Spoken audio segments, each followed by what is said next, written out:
गौरीपूजन गणपतीच्या बरोबरच गौरी हाही सण महाराष्ट्रात मोठ्या प्रमाणात साजरा होतो. गौरी एका दिवशी येतात, दुसऱ्या दिवशी मिष्टान्नाचे जेवण जेवतात व तिसऱ्या दिवशी आपल्या घरी परत जातात. त्या माहेरवशनी आहेत असे मानून त्यांचे अत्यंत आपुलकीने स्वागत केले जाते.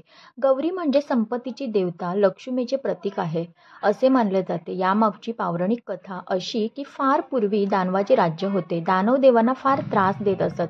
सर्व देवांच्या स्त्रियांना ह्यामुळे आपल्या सौभाग्याची चिंता वाटू लागली. म्हणून सर्व देवांच्या स्त्रियांनी एकत्र जमून महालक्ष्मीची मनोभावे पूजा व प्रार्थना केली. महालक्ष्मी प्रसन्न झाली व त्यांच्यावर आलेले संकट तिने टाळले. या प्रसंगांची आठवण म्हणून हा सण 3 दिवस साजरा केला जातो. आपले सौभाग्य अखंड राहावे हा त्यामागचा हेतू असतो.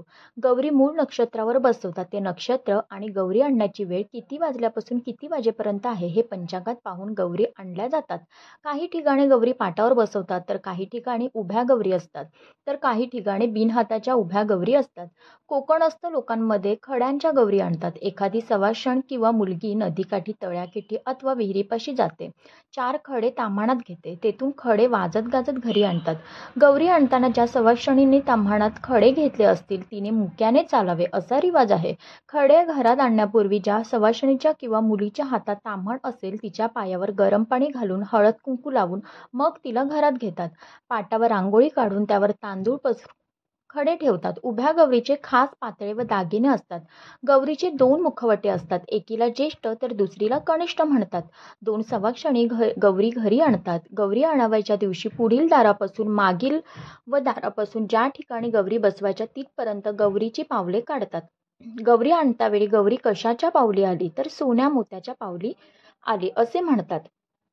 गौरी आणतात. एकीने पुढे दारापासून तर दुसरीने मागील दारापासून गौरी आणाव्यात अशी पद्धत आहे.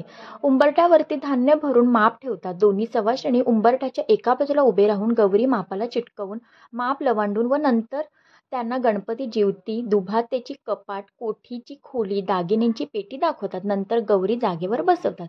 गौरी पुढे तांदळाची व गव्हाची ओटी ठेवतात. खोबऱ्याची वाटी, फळे, कुंकवाचे करंडे ठेवतात. काही बायका गौरी पुढे लाडू, करंजा, चकल्या इत्यादी ताजे पदार्थ करून ठेवतात. गौरी पुढे 2 बाळे पण ठेवतात. हळद कुंकू, गंध, फूल, अक्षता, दुर्वा, आखाडा, वस्त्र यांनी गौरीची पूजा करतात. त्या दिवशी 5 स्त्रियांना हळद कुंकू, साखर देतात.